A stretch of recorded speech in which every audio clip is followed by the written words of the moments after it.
Hello, Skillets, and welcome to another episode, the 30th episode, I think, of Cast Iron, the podcast all about rock and metal. And this week, we are covering Killswitch Engage with Disarm the Descent.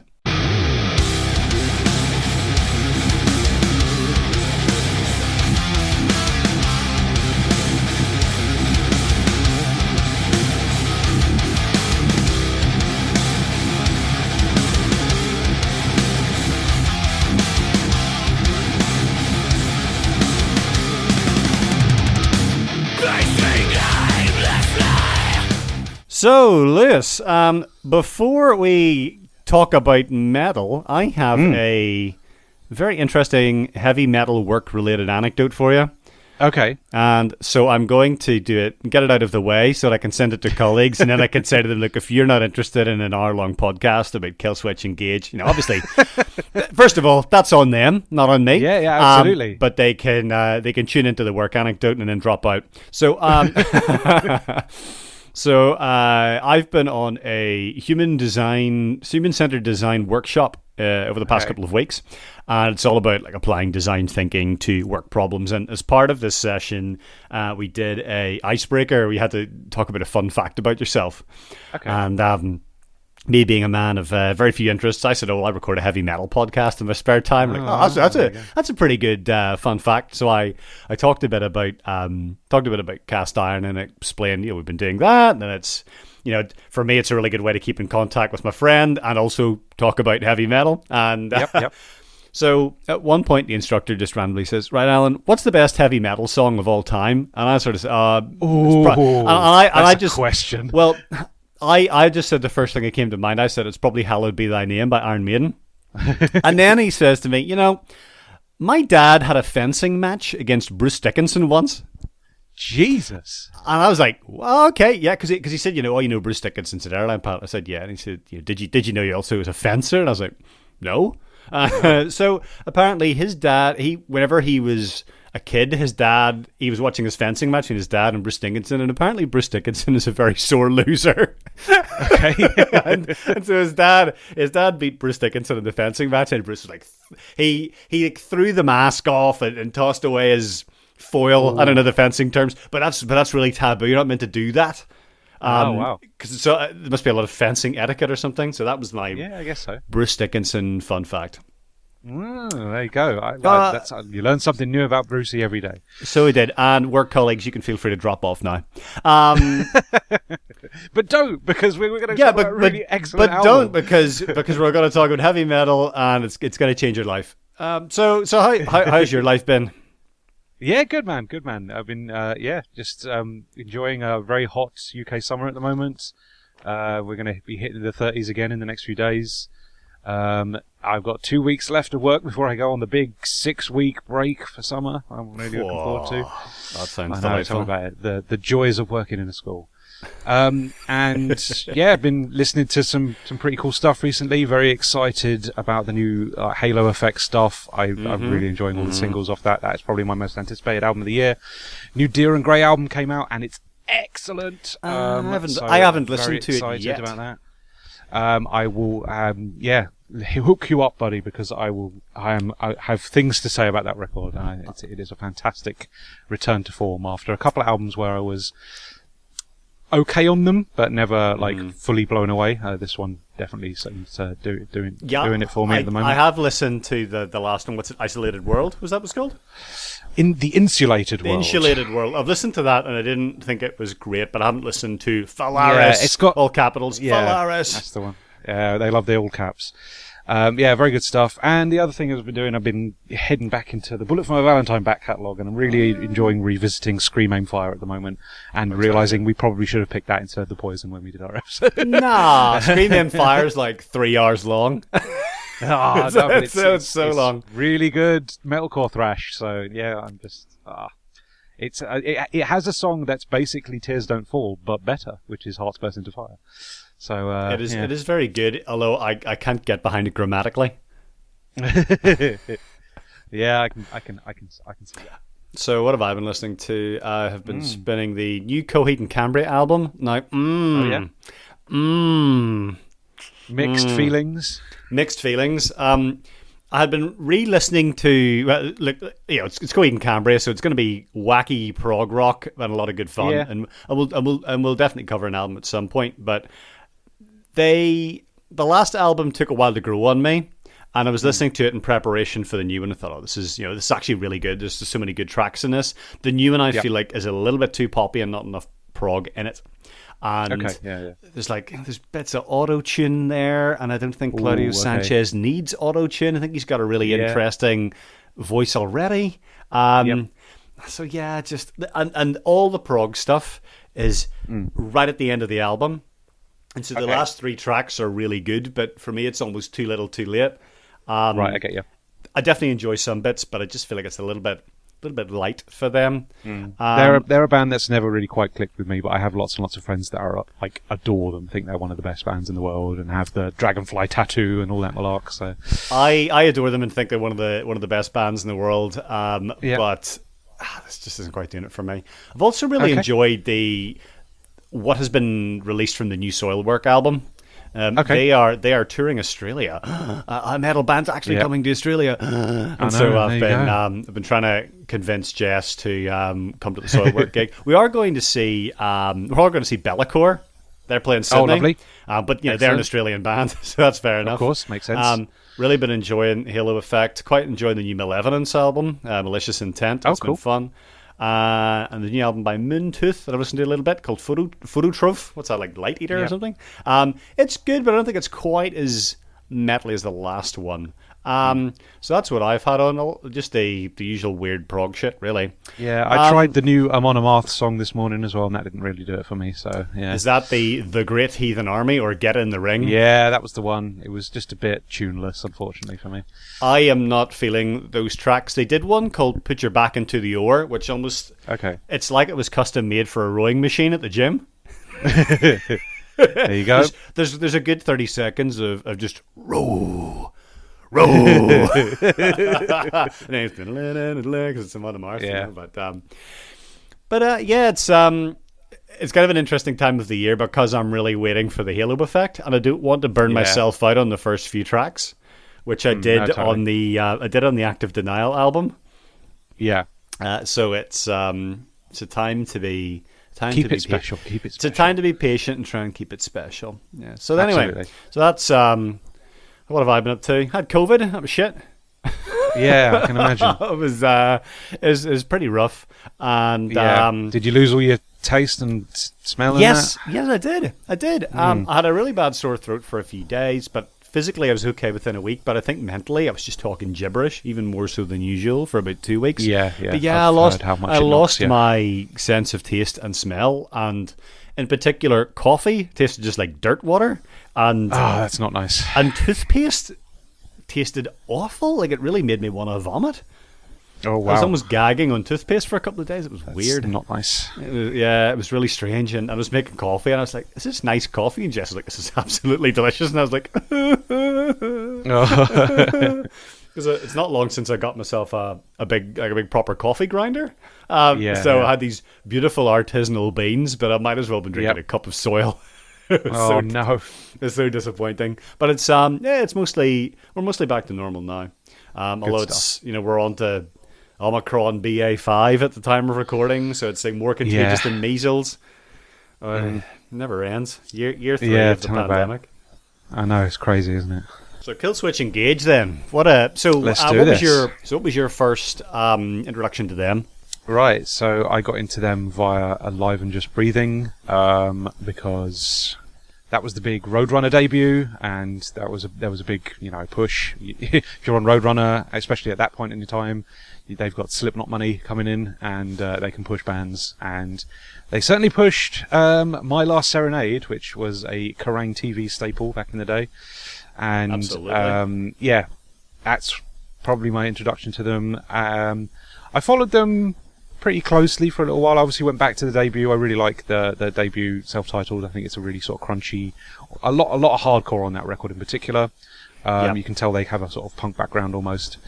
And I definitely followed them through to Howard Jones' first record, The End of Heartache, which I also very much enjoyed, but kind of fell off the wagon with them a little bit. I've heard As Daylight Days is quite a good record, but I've also heard that the second self-titled is not a good record. So I never bothered with that. So yeah. But then came back to them with Disarm, because I think, like a lot of Killswitch fans, I think we were all excited that Jesse was coming back. And yeah, what a album, just blew me away. Like, honestly, like, he sounds better than he ever did. It's super catchy, just like lots of, 3-minute punchy songs. Songwriting is just great across the board, but like, yeah, I won't bury the lead too much. Stop talking about the album before we talk about the album. Yeah. So I guess for a bit of context, so I got into them. I'd listened to a bit of Alive or Just Breathing. Okay. I'd heard My Last Serenade because I watched Kerrang in the early 2000s. Yeah. It was unavoidable. Yep. And there's definitely a phase, probably when I was living in Oxford, actually, so probably around the time that we sort of met and started talking online, that I got quite heavily into the Howard Jones stuff. So whenever Disarm the Descent came out, that was perfect timing for me, because I was really into them by that point. Absolutely. I would agree. I'd say you should definitely listen to As Daylight Dies. It's a really good album. The self-titled album is not great, but so what happened was Jesse Leach was he was a vocalist at the time of Alive or Just Breathing, which is now 20 years old. 20 years. Terrifying. And Jesse left the band sort of around the phase of her touring it, I think. And he left due to, like, he had vocal issues with it. A lot of metal vocalists, it's quite common to do a lot of screaming and not really be doing it in a controlled way and to burst your vocal cords. So he had vocal performance issues, and I think he also had quite bad mental health issues. And then he was replaced by Howard Jones, who had a very different singing style, much more polished, much more soulful. But Howard Jones is a great screamer, and I think he's definitely one of the great metal vocalists. And I think this is the thing with Killswitch, isn't it? Is like, I think if you're a fan of the band, I think you will like them throughout their career, but there's definitely people that favour Howard or favour Jesse. Howard has got, like you say, a lot more powerful, sort of soulful voice to him. And I think their music doesn't...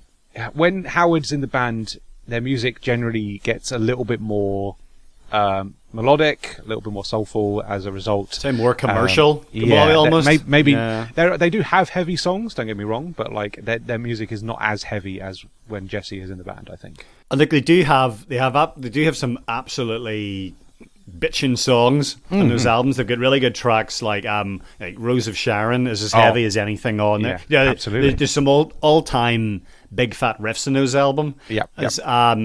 But it's different. It's not bad, it's just different. The self-titled album is not very good, and Howard left after that. And again, I think he did have illness, and he had his own mental health problems. I think he was just burnt out. And then we had the surprise return of Jesse Leach for Disarm the Descent, and at this point it was kind of make or break for the band.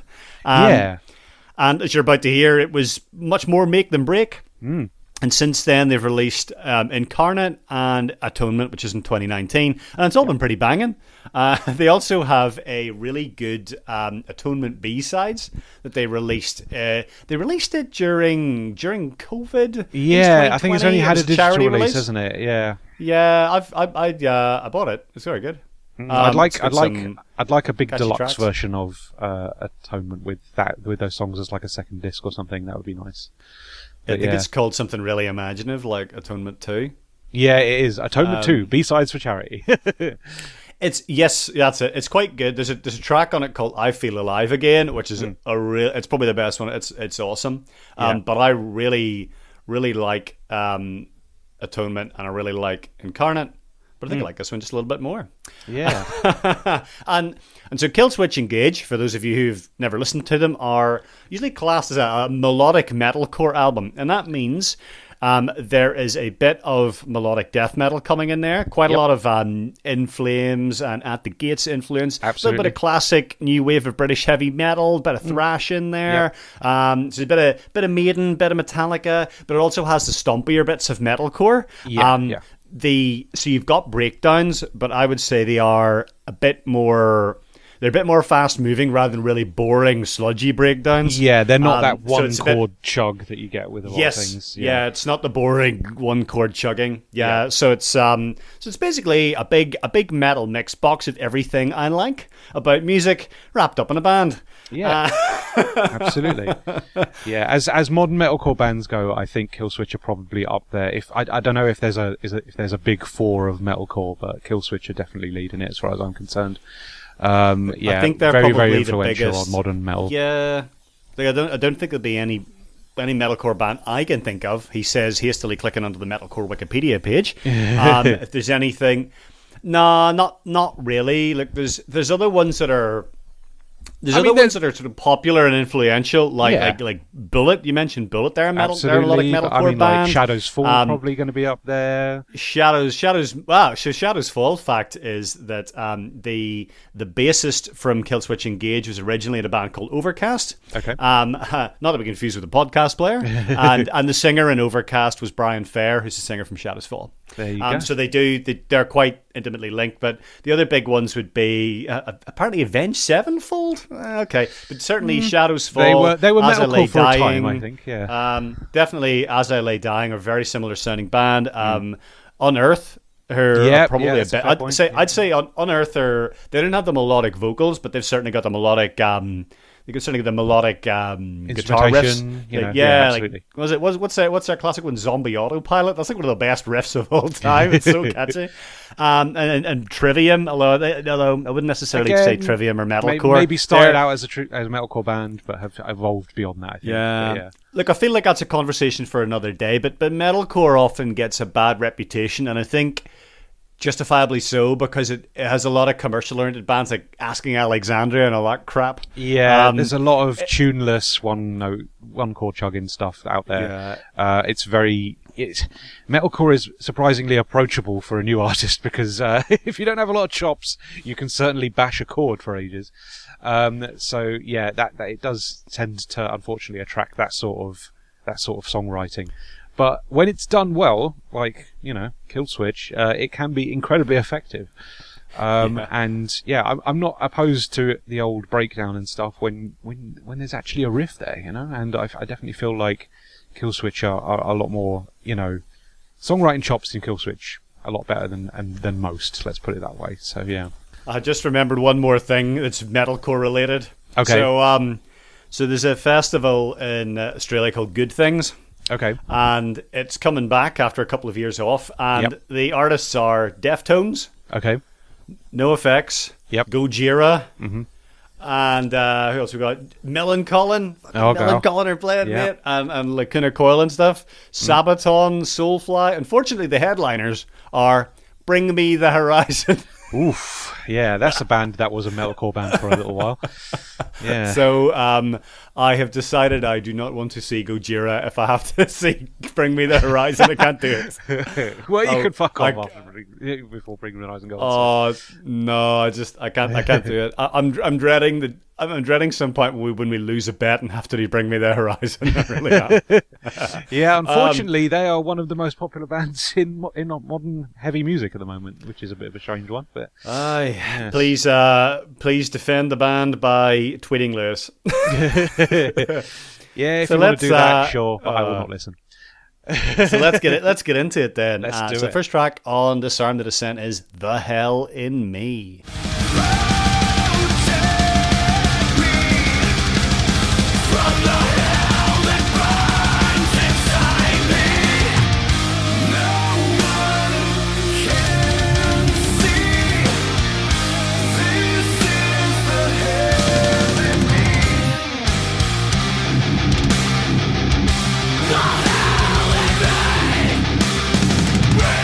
This is a big opener. This is a big opener.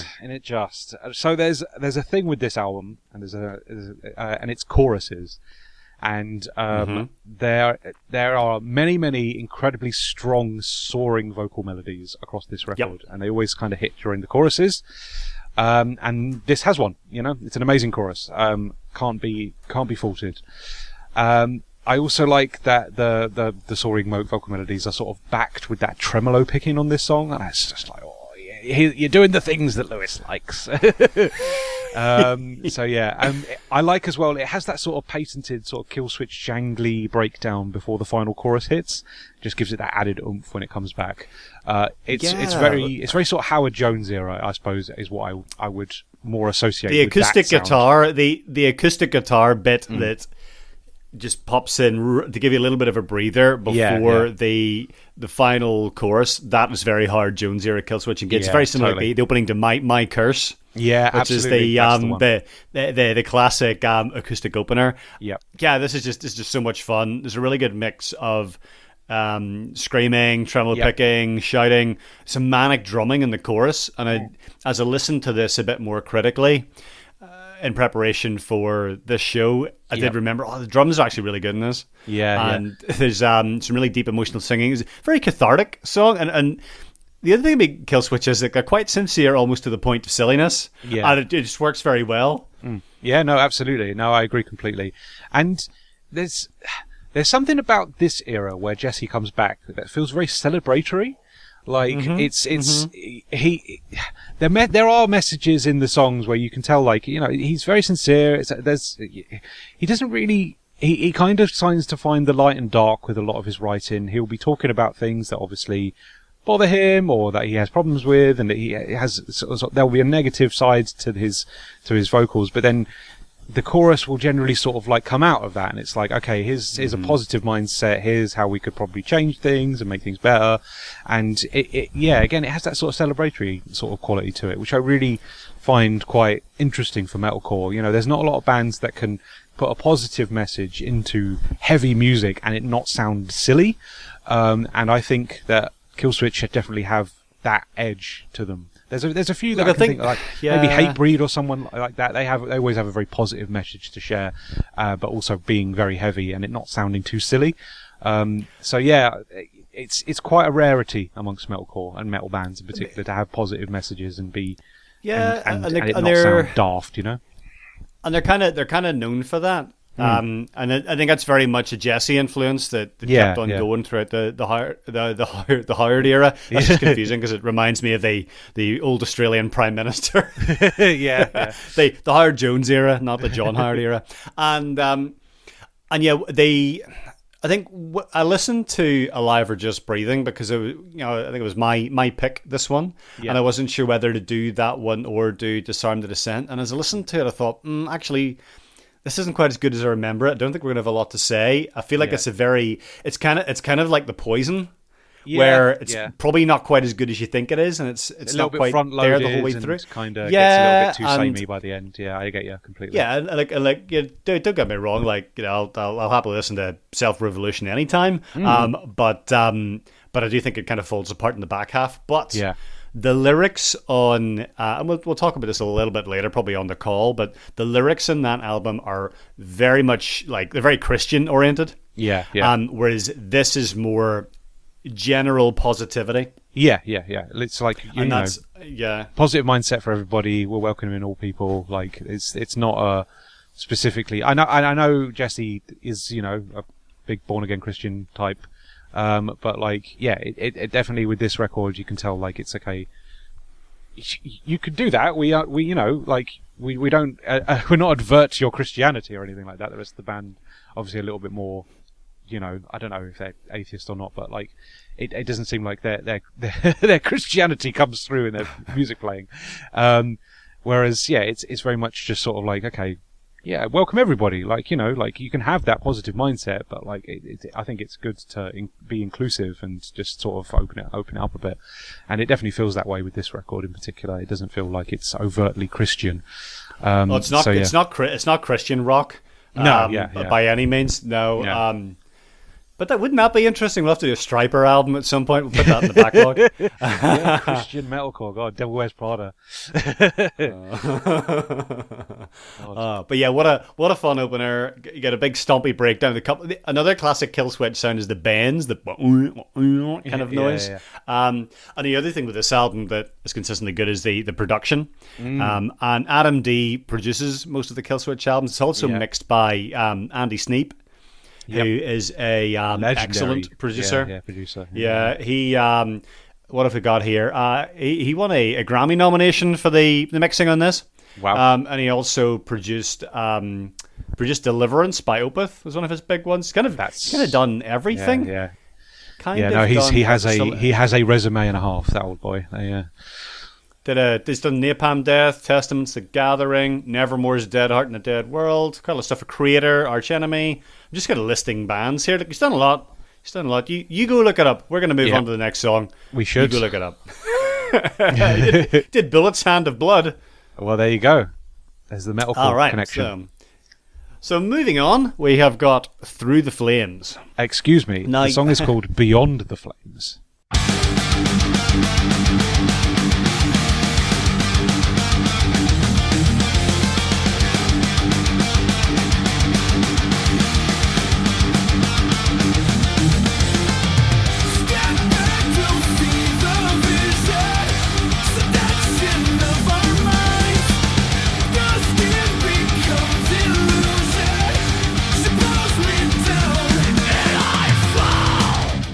Why did I think it was called Through the Flames? So maybe I'm getting confused with Dragon Force. Just Through the Fire and Flames. Sorry. Okay, scratch that. It's called Beyond the Flames. Now, this I remember the first time I heard this, and this is the point in first listening when I knew this album was going to be fucking great. Yeah. It doesn't let up for a while, this record, at all. The riff that opens this is chef's kiss. Oh, excellent stuff. I feel like this is annoyingly one of the weaker choruses. It's fine, don't get me wrong, like, it's not a bad chorus by any means, but when the choruses hit on this record, they are just like euphoric. They are like, yep, I want to sing along to this. I want to absolutely scream my guts out with Jesse and just have a great time. Whereas this one, I'm just like, it's fine. But I don't know if I'd have that euphoric moment of like, yes, let's go. It is a decent song all around. Like, it's difficult to get bored because it's over and under in 3 minutes. Like, but like, I just don't think the chorus is as strong. But yeah, it's good stuff again. You know, like, it's just driving, intense, really exciting music, and just it's like what you come to metalcore for.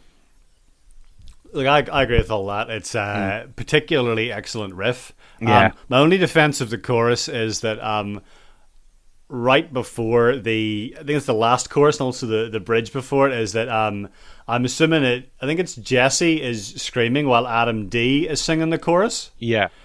I think because they do vocal harmonies in this album. Yep. But at the last chorus they just give up on doing the harmonies and Jess just going. Adam is usually giving you the filthy lows throughout the record. Yeah, totally. Yeah. So that I like that it has a little bit of development through it. Yeah. But yeah, it's like the first. Pretty much the first 8 or 9 tracks of this album are relentless. Absolutely. Oh, yeah. No, it's good stuff. It's really good stuff. But like I say, it's probably... I don't want to say it's a weak chorus, but it's not as good as some of the best choruses on this record. So yeah. It's like, it's not world class like the rest of the choruses on this. It's merely excellent. Yep, exactly. So next up, we've got what I have in my notes as bracket new, close bracket, the New Awakening.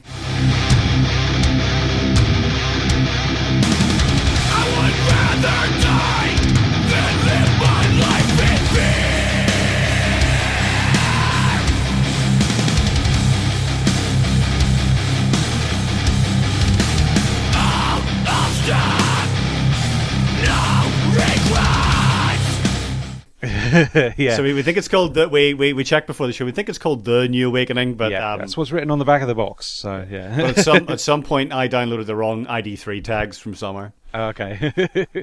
So this is like a Killswitch Engage grab bag.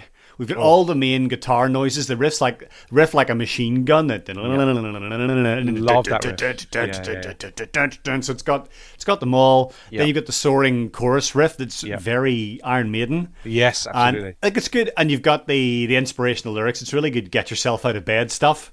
I'd rather burn out than fade away. Well, was that originally Neil Young? And then it's got this massive breakdown which feels custom made for the mosh pit, and more classic metal stylings over there's a bit where it chants the will not live in Fair. And it goes on and on. It's good. And then the solo just rips in. There's lots of shredding and tapping. Adam D. Everyone's having a blast. Yeah, Everyone's just having a good time. A fantastic song all around. Yeah, the verses in this one are really groovy as well, which I really like. Yeah, riff in the verse is super cool. Love that noodly sort of like you say. It's just really good fun. The double bass really emphasizes the down picking on this song as well, which I really like. And yeah, the lead guitar riff is super old school heavy metal. Like, yeah, it's really good stuff. And Jesse's vocals melody actually really complements it quite well. Yeah, it's like just excellent 10 out of 10 Killswitch Engage songwriting. It's so good. And then also it has that call before the breakdown.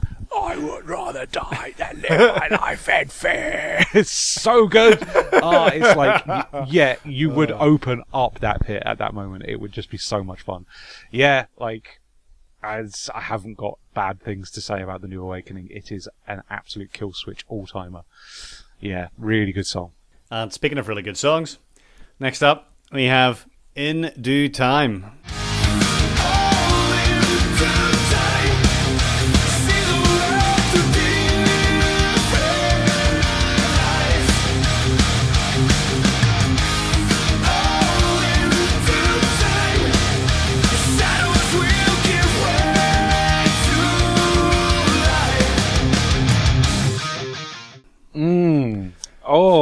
In due time. So, this must have been the lead single for the album. If it wasn't, it was a bloody mistake. No, I'm pretty sure it was. And I remember when this dropped, it was very exciting. So again, there's something about this song that, like, from the very first bend, from the boom that kicks into it, it's just. It really gets your heart racing. Yeah, it's got such a thrashy riff in the verses. I love that sound, man. Yeah, really good stuff. And it sort of opens up to a really lovely, catchy chorus. The chorus is phenomenal. It's so good, and it's so Killswitchy, uplifting. Yeah, it's fun. It's a fun song. Like that's the thing. It's like how many metal songs can you say are fun? And like that's the thing with In Due Time. It's just a really enjoyable track. Nice little guitar solo in the back half helps this one stand out as well. It used to be my favourite song on the album, I've got to say, but I think when I think about stuff now, it's just like, I think the fact that it's a lot more bouncy and enjoyable, kind of, I'm not saying that's a bad thing, but I think what I come to Killswitch for is not necessarily a fun song. It's more an all-arounder. I like that punishing sort of verse, and then a big euphoric like chorus. Whereas I feel like this one is just overall quite fun and bouncy and just a lot. It's a lot of fun. It's a lot of fun, but it's not necessarily what I come to Killswitch for. So again, I'm not gonna slate it for any reason because it is definitely a great song. Don't get me wrong, but it's not like the thing that I come to Killswitch for. That's fair. Yeah, I think I think this one's a masterpiece. Yeah, I think it's a great song, and like I say, it was probably my favourite song for a long, long time. But in hindsight, I think there are other songs on this record which do it better for me. But oh god, what a chorus! Just elevates it. It's amazing. It's one of the most absolutely huge chorus. And, memorable. But I like I just find there's so many things to come back to and like about this. Like I like that the vocals from Jesse get incredibly raw before the second chorus. The thing is, it's something like where does my help come from or something like that. He says it sounds like he's having a meltdown, but it's so controlled. The bridge before the solo is really excellent at building anticipation as well. It's a complete package, and one thing about this album is it never outstays its welcome. This album's only 40 minutes long. And most of the songs are in 3.5 minutes. There's nothing really. There's no fat on it. No, absolutely, and it doesn't feel like songs end abruptly or anything like that. It's like, no, we got all our ideas on the page, and it just so happened that it turned out the song was a little bit shorter than what you'd expect from modern metal. Like I think it's really good, and I think it again maybe it shows a more of that sort of like hardcore roots of the band, you know, like where it's like the short songs and it's like the structure sort of suits hardcore a lot more. So yeah, it's just interesting to see like a band at this point in their career, especially after, you know, a little bit of a hiatus and a vocalist change and stuff like that, can come out of the gates with a song and with an album like this, which is just balls to the wall, man. Like, oh, it's just so much fun. Yeah, like coming back to this is I'm still super impressed that this was a comeback record. Like, you know, like you would have thought maybe you know, spend a little time sort of getting comfy again, but honestly, it sounds like they just slot back together perfectly, really naturally, and just was like, okay, let's make the best goddamn record we can. Yeah, it's so much fun, man. What an album. In Due Time is a great song. So you would think that after In Due Time, that's normally the point where an album would take a break. But Killswitch Engage are not like you and I, and they said, fuck it, let's go even harder. And so they went into the next track, which is a tribute to the Fallen.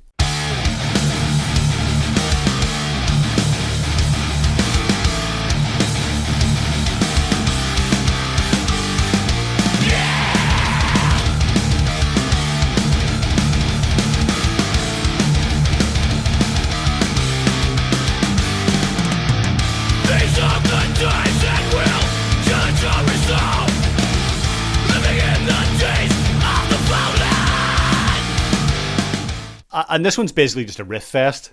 Yeah. It's like, loads of old school heavy metal on this one. Yeah. That galloping at the start. Yeah. Yes. Oh, really good stuff. Another amazing chorus, like super memorable. I think this is one of the best choruses on the album. It's a really good sing-along one, and it's a particularly good interplay of the guitars and the vocals. Absolutely. It's just great.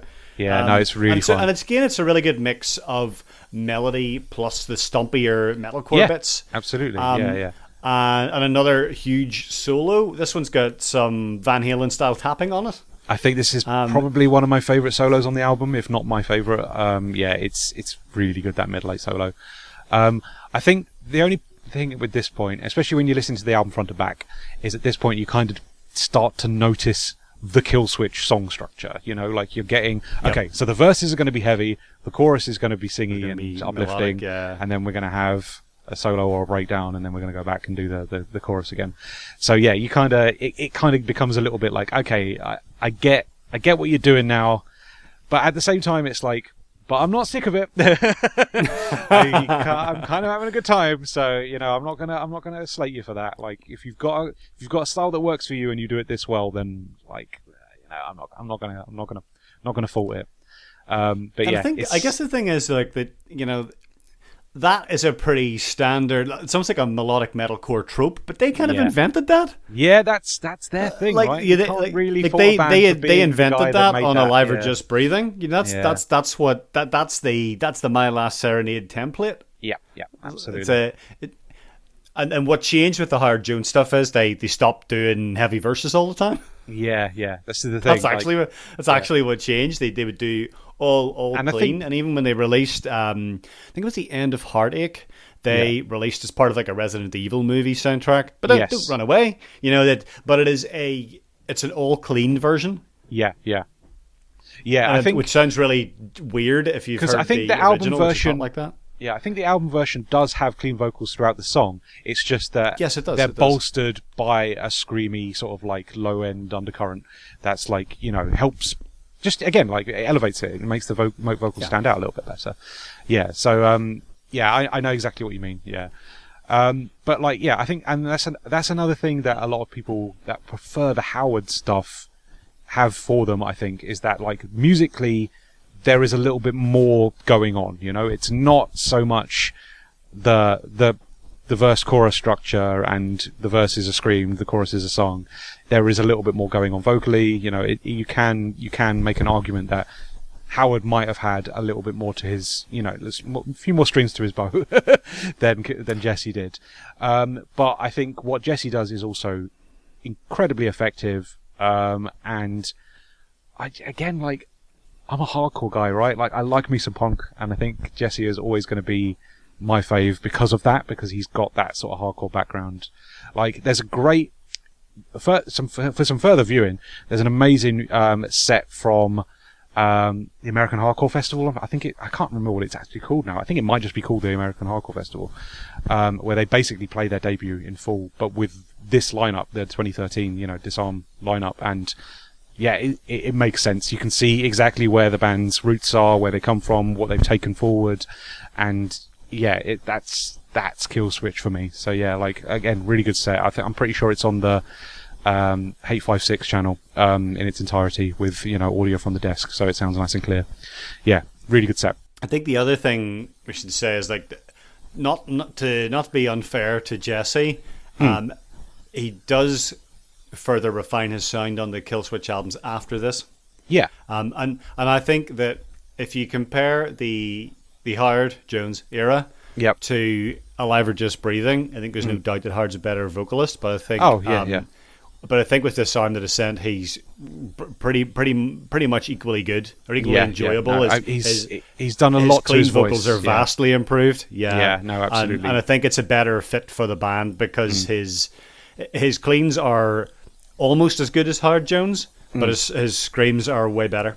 Yeah, and his screams are just what a deafening roar. I love it. It's so good. It's a metalcore scream for the ages. So yeah. So Tribute to the Fallen is the only track that fades out at the end, and you get a little bit of a breather for about 5 seconds, and then you go into Turning Point.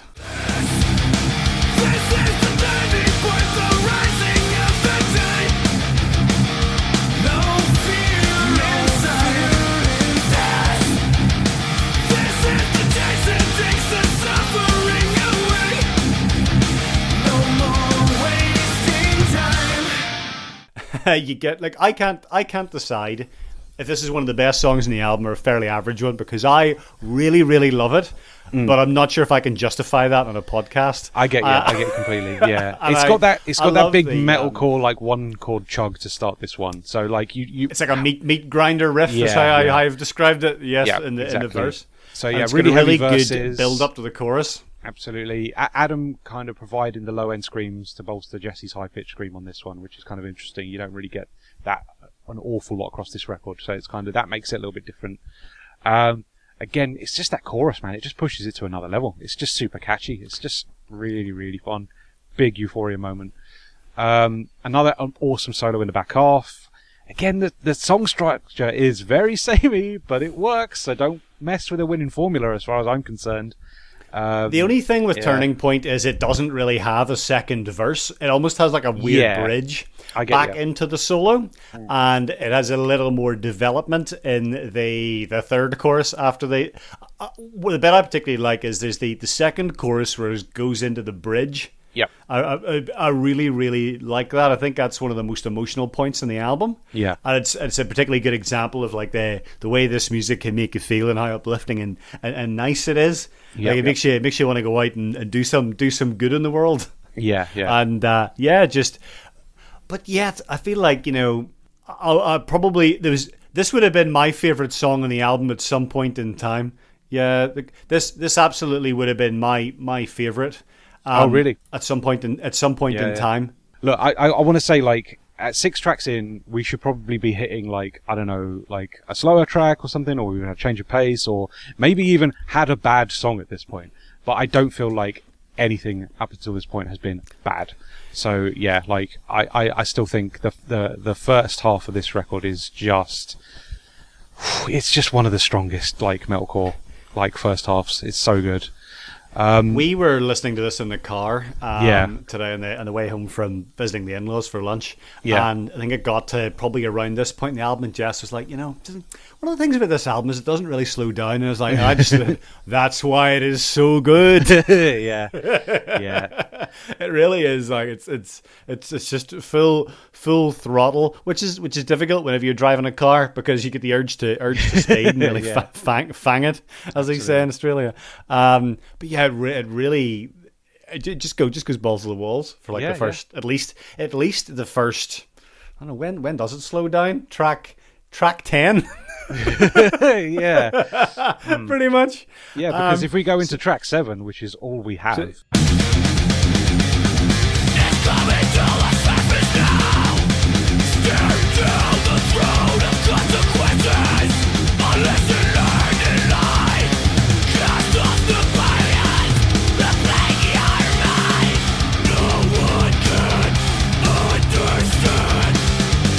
Well, this one starts with blast beats. This is heavier. Really punky. Like the quality to the drums in the verses on this one as well.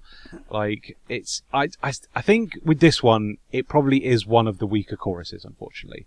Like I think it's not offensive, but it's a little too emo for my liking, the chorus on this one, and I think that's the thing that kind of brings this one down, unfortunately. This one, I think the verses are quite reminiscent of the Alive or Just Breathing sound. It reminds me of something like Fixation on the Darkness, kind of a sound to it. Yeah, totally. I really like the noodly guitars in the chorus. Absolutely. But it's definitely not the most memorable. I know what you mean, that it's not, I think in some ways this song actually serves as a break. Yeah. Because the chorus is a little bit lighter, and it's not quite as emotionally arresting. Yeah, it's definitely got that sort of whinier, emo, post-hardcore, early 2000s quality to it. Which Forgiveness is all we have. Are you ready to just hold on? which is an acquired taste, let's put it that way. I'm not saying it's bad by any means, but like it's not... I didn't do it justice with that poor cover, but it's that kind of sentiment. Yeah. But again, back off, we get a dirty, groovy breakdown, big mosh pit moment, and yeah, like there's still components of this that I really, really like. I just feel like if I was going to say, a weak chorus on this record, I think this is the first one where I'm just like, I could probably have skipped this one, So yeah, again, not a bad song, but perhaps one of the weaker choruses. Yeah, it's weaker in a bunch of very good songs. Yeah, it's like when it falters ever so slightly on this record, it does stand out a little bit more than the others. But to say it's a bad song is wrong. Basically, it's not a bad song. It's just it's got a weaker chorus. That's all it is. So next up, we've got "You Don't Bleed for Me." There is something that has changed, corrupted in your ways. Research your contradictions. This one was certain has been crazed, distracted and dismayed. But you have all the answers for me. And this one, the opening riff of this is like, it's so filthy. It sounds like a dirt bike revving up. I love it. Yeah. This is so overdriven and like grungy and hardcore. It's actually quite different to a lot of the riffs on it. Yeah, completely. I'd say this personally was the point where I felt like the song maybe slowed down a little bit more than the stuff that's come previous to it. A little bit. It's more mid-paced though. It's not slow. It's more mid-paced. It's just a little bit more subdued in its speed, But yeah, I think this one unfortunately doesn't leave much of a lasting impact. I think the riff in the verses has a nice gallop to it, and the chorus is pretty serviceable. But again, like that, I feel like that is the thing that describes this track for me. It's like perfectly serviceable as a Killswitch song goes. Like it has elements of it that are, there are some definite highlights and standout moments, but like overall, I feel like the song as a whole is a perfectly serviceable Killswitch song, which is fine, but in an album of absolute rages, this one kind of feels like it falls a little bit flat in comparison. It's got some Killswitch tropes we haven't heard before in this album. Like it has the sort of speaker's corner preacher sort of shouting in the breakdown. Fight, righteousness, you don't speak for me, you don't bleed for me. That kind of please take my pamphlet. And and it also has a guitar sound we haven't heard, which is a that kind of like triplet. That's a Killswitch thing, totally. That is a Killswitch thing. The little triplet runs.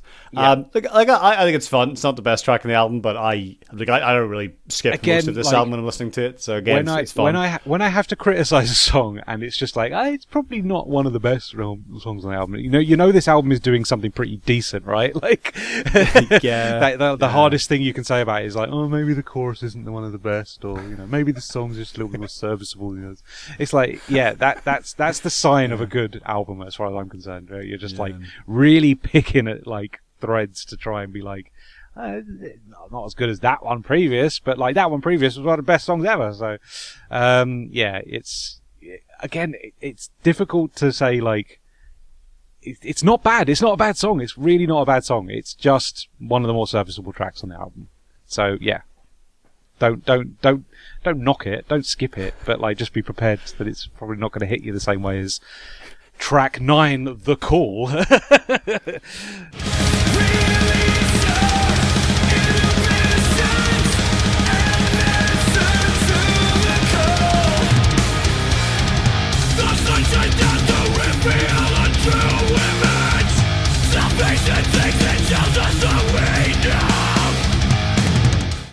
This is a really, The Call is a really, really interesting one because it's one of the heaviest songs on the album, isn't it? It's one of the heaviest songs they've ever done, as far as I'm concerned. It's got fucking blast beats on it, mate. Yes. Yeah, this is way more like it. Oh, just a really intense double bass-led verse, then a massive chorus. The chorus itself is backed by blast beats. What the hell? Probably the heaviest song on the album. Oh, what a song, man. And I suppose, like, as well, like, the song actually adds more vocal melody in its middle eight, which is quite a nice change of pace, because normally they're a bit more screamy. Normally we're calling for the breakdown, but, like, there's more singing in the middle eight on this track, which is kind of interesting. And again, it's probably the heaviest goddamn song on the album. It's just really impressive how, again, they kind of mix up the formula ever so slightly, just a little twist to make it stand out. And I think I want Killswitch to do more blast beats. Like, they're very good at it. And the fact that they're using it in the sung chorus is, like, pretty unique as far as songs with blast beats go. Yeah. I love The Call. What a song. You've answered the call. Look, this is where the lyrics do get much more explicitly Christian, and like, they're not answering the call of the Mastodon here, right? Oh yeah. It's a call of Jeebus. And if you like this kind of thing, there is another band called Times of Grace, and that is basically Killswitch Engage with less metal and more Christianity. Yeah. And I like Hymn of a Broken Man. I think it's really good. It's Adam D and Jesse back, and it was a nice. It's almost a stopgap in between Killswitch albums. But I don't think I enjoyed their new one at all. Oh, really? There's Hymn of a Broken Man. That's a good one. It's got some good tracks. It's kind of like caffeine-free diet Killswitch. They have a new one called Songs of Loss and Separation, and I don't remember finding it particularly interesting. Yeah, I think I listened to the lead single of that and was just like, not for me. You guys do you. And never really quite checked out the rest of the record, unfortunately. But yeah. I think that's probably what I did, which is disappointing. But but now that we have Killswitch back with Jesse, we kind of don't need Times of Grace anymore. I'm glad they've got that outlet, and that they if they need to exert that creative thread, then go for it. You do you, but what you're doing is maybe not for me. So like, that's fine. Like, it's good for artists to have creative outlets other than just the thing they're known for. But yeah, like, I'm not gonna knock them for wanting to do that. It's just that it doesn't really hit me the way I want. So yeah. But The Call, though, good stuff. It's good. It's good stuff. It's good stuff. Next up, we've got No End in Sight.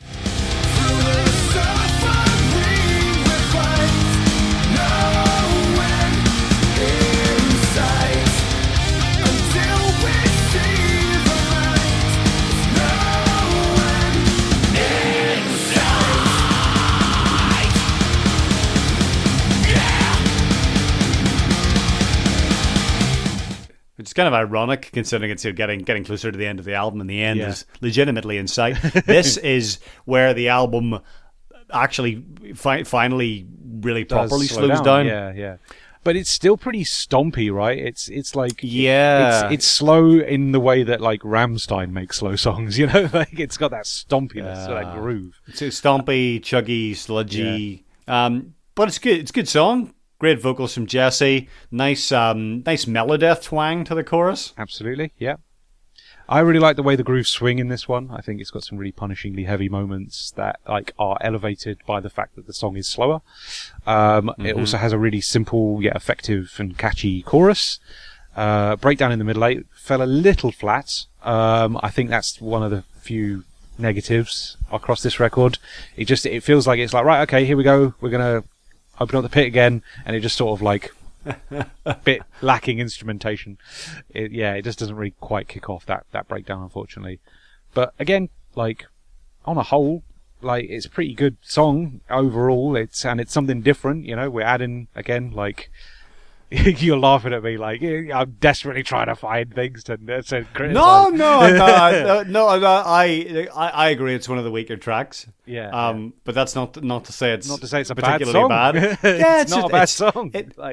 Look, it's challenging because it will be a pretty dull pod. Like, this is why. So before this episode, I was like, Lewis, I need to write some notes because otherwise I'm just going to go. This song's great. This song's great. Yeah, this song's great. Isn't it? Yeah, and you need to have something to actually talk about, and hopefully we've achieved that. But it's but they're all pretty good songs. There's nothing that pisses me off on this album. There's no cringeworthy, like there's no beat it upright from the Corn episode. There's no weird shit like the Blind Guardian episode that just made us laugh or cringe. There's nothing really bad here. Yeah, like they've got the house style down. It's like a great Killswitch album from front to back because their songwriting is so strong at this point. You know, like it's like, okay, this is what we do this effectively. Lots of that, please. Like that's basically what they give you. So yeah, again, difficult to criticize because it's so exactly what you want from Killswitch. But yeah, we'll move on to track 11 then, which is Always.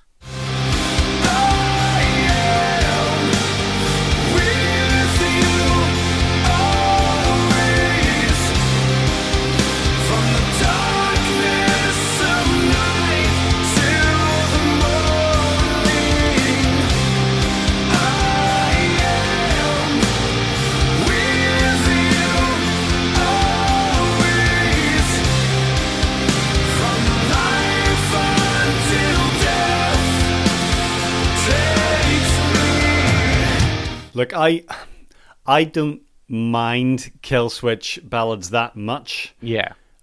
But I don't think it is their strong suit. No. And this one is not my fave compared to something like The Arms of Sorrow or End of Heartache. I feel like this sneaks into cheesy American hard rock territory. Yeah, agreed. And I find it a little... It's the closest you get to cringing, and this would be the track I would always skip. Yeah. It's definitely it's just not my cup of tea. Yeah, it's a bit slow paced, and I think they can, like I say, if you want to hear a good, what I think is a good Killswitch ballad, something like The Arms of Sorrow, still has the heaviness to it. Yeah. But the whole thing is clean, but it still has a bit of metal to it. Yeah. Whereas this, I feel like kind of could be any band. Yeah, no, this is the thing, isn't it? It just doesn't much personality to it, and the problem is because Jesse's not as good a clean singer as someone like Howard Jones. I don't know if he can pull off a full ballad like this. Yeah, no, that's fair. And again, like you were saying, like, you know, he vocally improves over the next two records as well. So maybe he could do it, you know, later into his career. But at this point, when he's just coming back and he's just trying to, you know, finding his voice again, and he's coming into a band that have now established themselves quite heavily as being fronted by Howard Jones, like to lose his soul, his, you know, passion, is going to affect songs like this a lot more, unfortunately. So yeah, it's the closest thing to the album gets to a ballad. It's another slower track. The instrumentation just isn't as intense. It's largely sung instead of screamed, but it just falls a little flat. And I think Killswitch are much better when they're melding hardcore and metal. And this one felt like it was taking on more of that post-hardcore, that more emo sound from the early 2000s. And again, just didn't do it. Just didn't do it for me. It's not bad, but it's pretty mediocre as songs go. And it's definitely the one where you need to, you make a choice. It's like, yeah, we can probably skip this one. And I think you should, personally. It's really middling, unfortunately. Like, it just doesn't have a moment that really like sets it off or grabs you. It's just a bit of a flat song, unfortunately.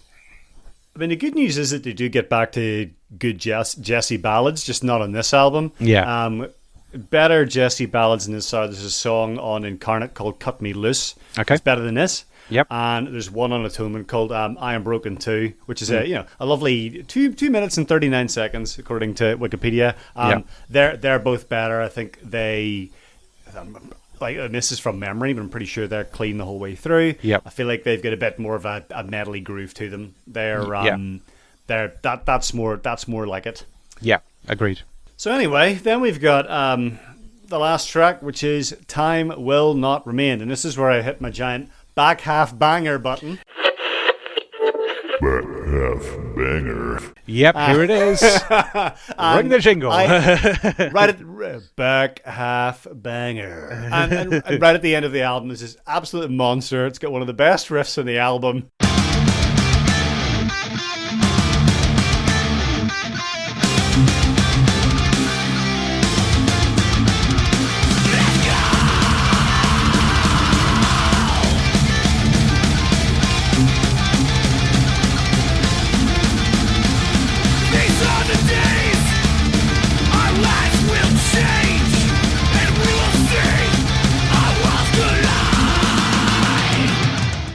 Pretty much relentless. The build up of the chorus is particularly good. It's got some lovely vocal harmonies. Wow. It's brilliant stuff. This is how you close a record. And also you get a great metalcore "Let's Go," which is always good fun. And everything about it's great. The second verse with the kind of bridge with the blast beats is awesome. Yep. And then it finishes off with some noodling and then a big thrashy, shreddy solo. And I think actually the chorus, the final chorus, this is probably some of the best singing in the album. I mean, it's just a mic drop. It's like, right, see you later. We're done. Yeah, we're absolutely. done. Yeah. No, it's still got energy in the old tank there. Like honestly, it's what a closer. What a closer. Yeah, great riff in the verses. Really enjoy that. Like, pace is super intense throughout this song. Again, like, chorus maybe not the best on the album, but not bad. It's a really solid chorus. Again, I'm just having to pick at threads there to get negatives out of this. It's fucking what an album closer, man. Lot of love for Disarm the Descent. I think it is pretty outstanding as far as comeback records go. And well, you said this was the best comeback record of all time. Yeah, I mean, like, I'm trying to think of big comebacks, right? I'm a massive At the Gates fan, and don't get me wrong, I like At War with Reality, but I don't think it holds a candle to some of their best material. Whereas Disarm the Descent is like a pretty outstanding Killswitch record, regardless of whether or not it's a comeback record. You know, it's like that's how you do comeback records, right? Like you need to remind everybody, this is what we're about. Here's 12 of the best fucking Killswitch songs you've ever heard. You know, like and yeah, apart from maybe one, maybe Always is the only one where I'd say, like, you know, probably skip that. To have 11 out of your 12 songs be good or not great is, like, that's serious going. Like, it's been a long time since we've had an album on this podcast where we're just like, I'm really struggling to find negatives, you know, like, and like, this is well up there as one of our best, I think, that we've chosen for this podcast. And if you've got the deluxe version, there's even extra tracks to talk about. So the biggest... first off, in terms of comeback albums, I think that's really hard to define. The obvious one that would spring to mind for me is Iron Maiden's Brave New World. Yeah. Which is also one of the best comeback albums of all time. I could be sarcastic and say the new Halo Effect album is a really good comeback album. Well, look, for let's classic and save Flames. that conversation for another day, I think. But yeah. But yeah, so I don't want to think too much about it. But I mean, every second Megadeth album seems to be a comeback album because they kind of do one crap one and then one really good one. Same with Metallica, right? Like, because the gap between records is so long, you could almost say that those were comeback records. Yeah. So we won't sweat that one too much. And like, there's other bands that have gone off the rails and come back. Judas Priest, Firepower is a good pseudo comeback album. There's that's a tricky one. Yeah. But the biggest surprise for me when I was listening to this was it when I looked at what the tracks were on the standard edition, and I found out that Bloodstains was a bonus track. Yeah. And it's got Disarm in the lyrics.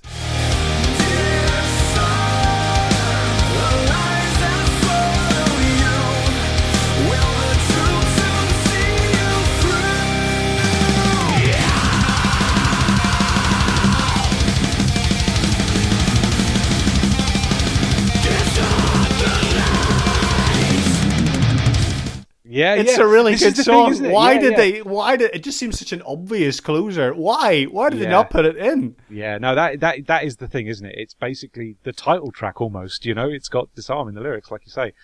Yeah, it's a perfectly decent high energy Killswitch song, and it sounds like a lot of the more middling tracks on this album, I guess. But it does very little to stand out. But like, it's not a bad song. Like I think, oh God, if you took Always off and then closed with Bloodstains, like it would be almost like, there you go, we've done it, we've done the perfect record. Here's your Killswitch comeback. It's And I think it's actually one of the better choruses, honestly, Yeah, because it's got really good vocal harmonizing, and it's again it's got the blast beats and the particularly brutal verses to it. So I think it's probably just as intense, if not more intense, than Time Will Not Remain. No, I can see that totally.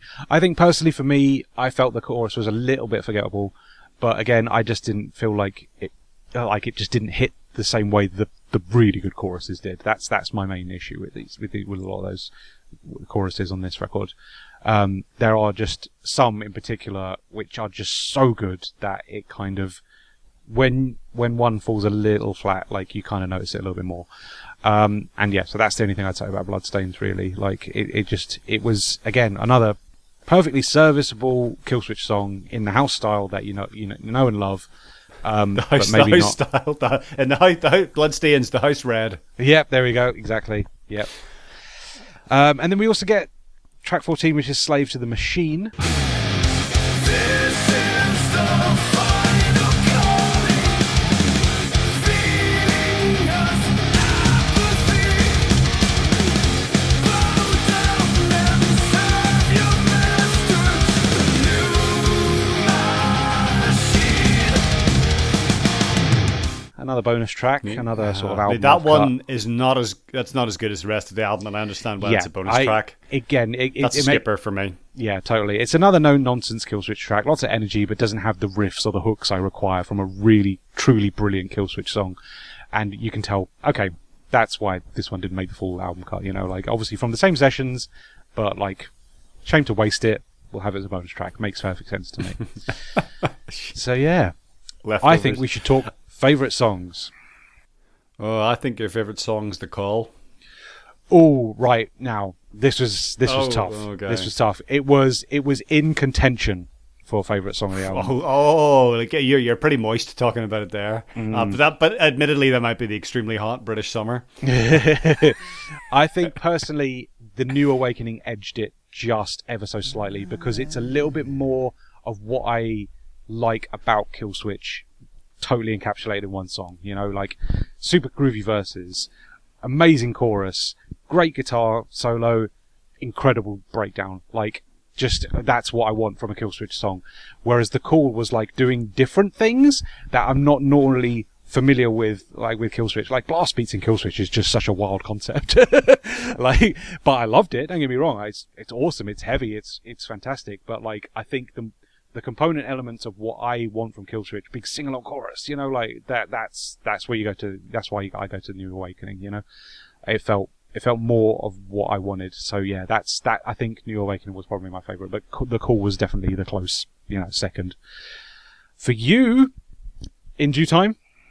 Yeah, of course. That's the right answer. Yeah. And look, because In Due Time is a belter of a single. Like you had to release that as the single, right? Like, it makes perfect sense to me. But like, for me, again, like, what I want from Killswitch is what the New Awakening's doing.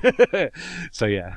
there's so much wrapped up in that song for me. There's a lot of like, what was going on in life at the time. There's so much personal affection for it. Yeah. And I remember going to see Killswitch live in Birmingham in 2013 when they were touring this album. Yeah. I think the support was Trivium. That's that's when I cottoned on to Trivium being quite nice guys, because somebody fell over in the mosh pit and they stopped the show until that person got medical attention. Lovely. And then they kicked right back in at the moment they had cut off from the song. It was incredible. But I remember hearing that live as a really, really emotional moment. Yeah.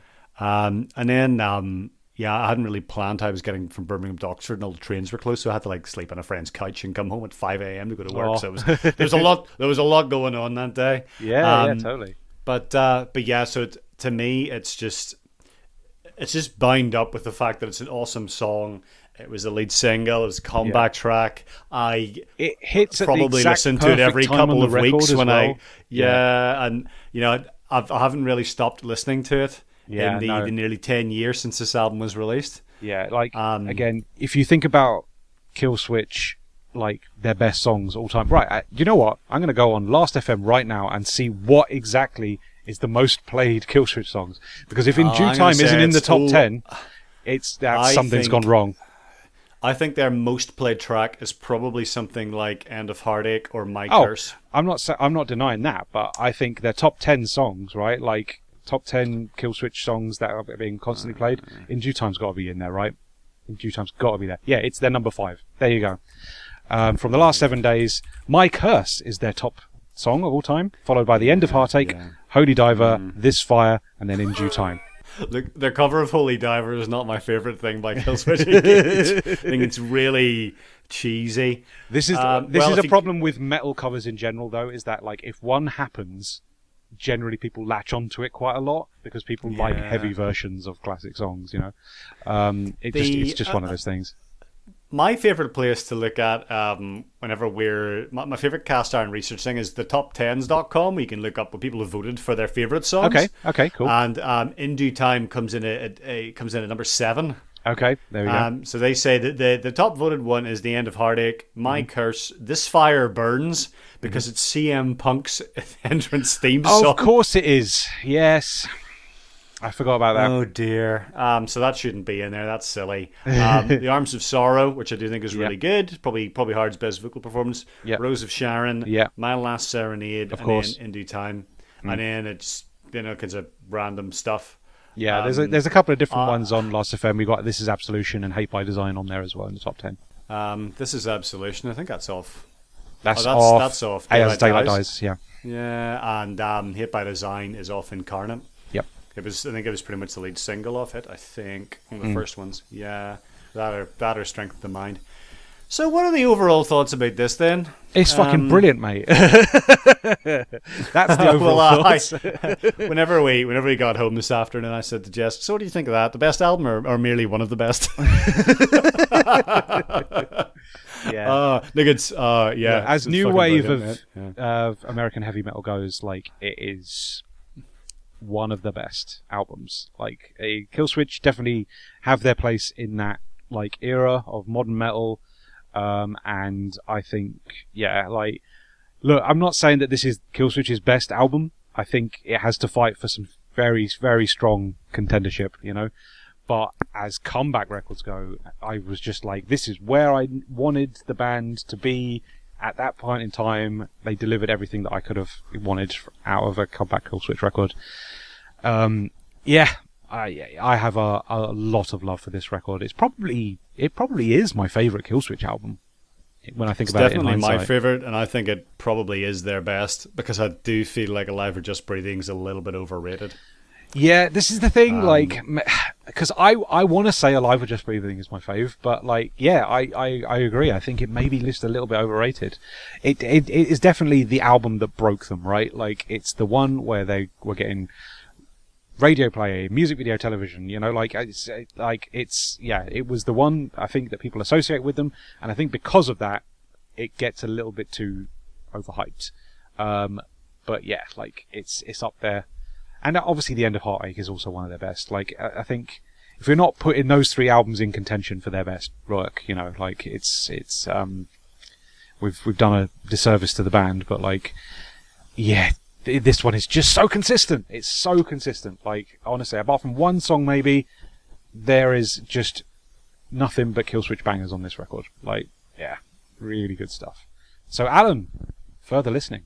Okay, so I have I went for one of my favorites, and I did check my show notes, and I'm pretty sure I didn't recommend this, which I think is in the same box of really good, uplifting, slightly cheesy melodic metalcore. Yep. And it's called Everlasting, and it's by a German band called Any Given Day. Okay. And I think this is probably another Daniel classic because he really likes melodic metalcore as I did. We were sneaking off to the Shadows Fall side tent download instead of seeing Ghost, and it is just wall to wall, really good uplifting melodic metalcore, perfectly cheesy and really good for hitting the gym. Just one of my all-time favorite getting shit done albums. Really good fun. Lovely. The other one I picked was I wanted to acknowledge that the UK has quite a big metalcore scene. Absolutely. And some of those bands are crap. The aforementioned Bring Me the Horizon, but some of them are actually quite good. And so there was two I had in mind, and I picked one, and the band I picked was Malevolence, and the album was Reign of Suffering, which was their big debut. Have you listened to any Malevolence? I haven't, actually, no. I've heard very good things about Malevolence, but never quite, I think, for whatever reason, I kind of wrote them off as being one of those one-chord chug bands. And that was I don't know if I need that in my life. I want my metalcore to have melody and hooks and choruses, and I don't know how I feel about the whole one chord scene, which is very much beat down heavy and breakdowns are plenty. So not for me. Okay, so I am after this episode ends, I'm going to send you a link to a song of theirs called Condemned to Misery. Okay. And you're very quickly going to realize that they are not a one-note chugging band. Okay, good stuff. In fact, that's what I needed to hear. And their riffs are even more fiddly and noodly than Killswitch Engage. Excellent. They've got quite definitely a lot of hardcore bits, a lot of thrashy bits, just a lot to love. And Reign of Suffering is quite short. I think it's only like a 35-minute long album. But they're still going. Their new one, Malevolence Intent, came out this year, and it's been really fun. Been enjoying it so far. Good stuff. Right, so that's my two. Yeah, I may have buried the lead a little bit on one of my picks at the start of this episode, because I'm going to pick Scream Aim Fire by Bullet for My Valentine. Nice. Because I think it is probably the best Bullet record, and it has a lot of what this album does. Screamy verses, big choruses, thrashy moments. It is a little bit long, don't get me wrong, but I think overall quality-wise, I think the songwriting is a lot better than The Poison, which we have obviously done an episode on this podcast. But it very much is Bullet definitely came from that Killswitch loving scene, and I think there are very much a natural evolution of that. But a little bit more thrash is kind of the Bullet House style. So I think that does. Just to add to that, that's a good choice, and I think that album has probably my favorite Bullet deep cut, which is End of Days. Oh yeah, good stuff. Which has an absolutely awesome solo on it. I think that's among their finest work. Yeah, well, that was. I've been meaning to send it to you actually. So there's a bonus track on the Japanese version of Scream Aim Fire, which I did not know about, which is a cover of Robert Tepper's No Easy Way Out from the Rocky IV soundtrack, and it is so stupid but immensely fun. And I did not know that it existed, and now I want it. There's some further. That's different. So okay, I'm gonna apologize for saying it's too long, because I'm checking the track listing I have versus what's the standard release, and I have the deluxe edition, which is nearly 70 minutes long. Yeah, that's so. I take it back. That is obviously too long. Yeah. But the standard release may be okay. And also, for my second pick, I'm going to pick another British band. I'm going to pick The Defiled. I can't remember if I've picked this or not before, but I'm going to pick Grave Times, which is their debut album. Very short-lived band. They only did 2 records, but it is very much in debt to the Killswitch House style. It is super stompy, super heavy verses and screams, and then big chorus to elevate things, and super amount of fun. A little bit more of an electronic element to The Defiled. They have a keyboard player that adds a bit of synth and a bit of texture, so that you have a little bit more of a denser sound. But I'm a big fan of The Defiled. They were, too short for this world, unfortunately. They should have had more records in their back catalogue. But that first album, Grave Times, which is very easy to get, because for whatever reason it was given away free with a copy of Metal Hammer at one point. And then they did a big deluxe 2-disc version, which you could buy in stores and stuff. But really good stuff, really good album, highly recommended, and a lot more of that sort of the Killswitch style that you like. heavy verses, big choruses, really catchy, a lot of fun. I have not listened to them, but I think I could get down with that. The other band I didn't mention was Bury Tomorrow. That was the alternative choice from Malevolence. Yeah, they're another They're big one, good. aren't they? I like their stuff. That'll probably be a discussion for another episode at some point. But okay, so once again, thank you so much for listening. And if you enjoyed this episode, there's 2 ways to support the show. The first is to leave us a review on Apple Podcasts, which at least 2 or 3 people have done. Thank you. The most important way is to share Cast Iron with a friend or 2 and spread the love. You can find all of the previous episodes on your favourite podcast app, or you can find it on our website, which is castironshow.co.uk. And hopefully I have fixed the rendering issues. It's all good. The website still works outside of the front page rendering issues, so don't worry about that. It'll be fixed by the time you hear this, I swear. Yeah, totally. It's all good. Just want to do a quick plug for a few things. So I did guest on a podcast recently called Ruthless Aggression Relived.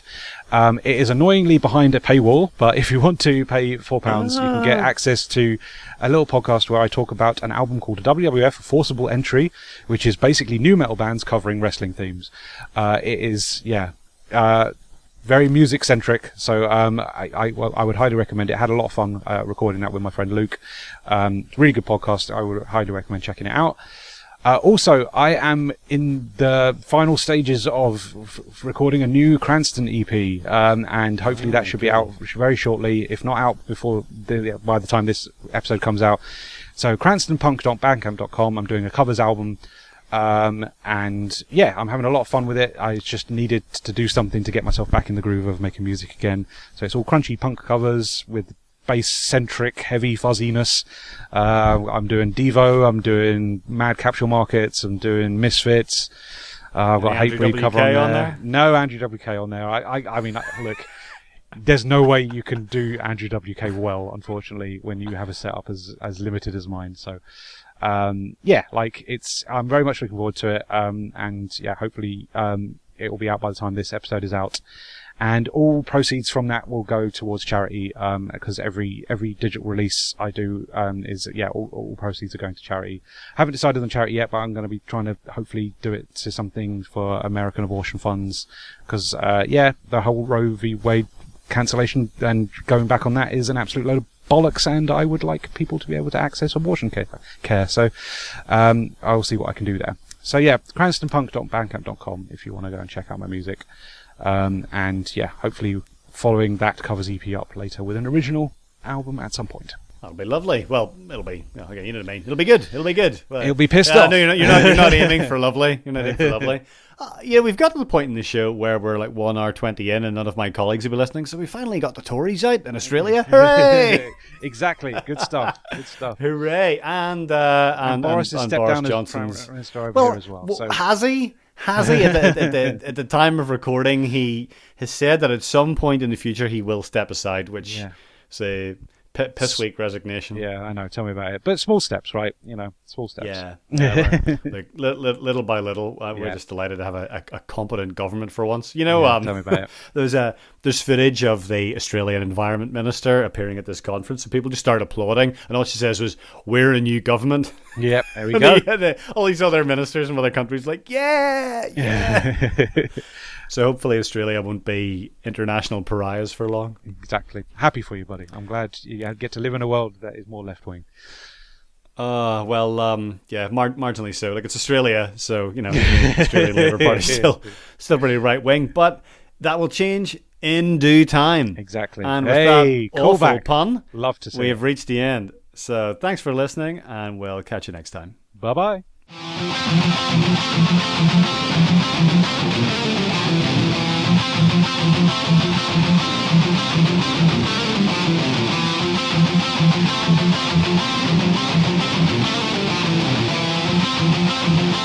Thank you.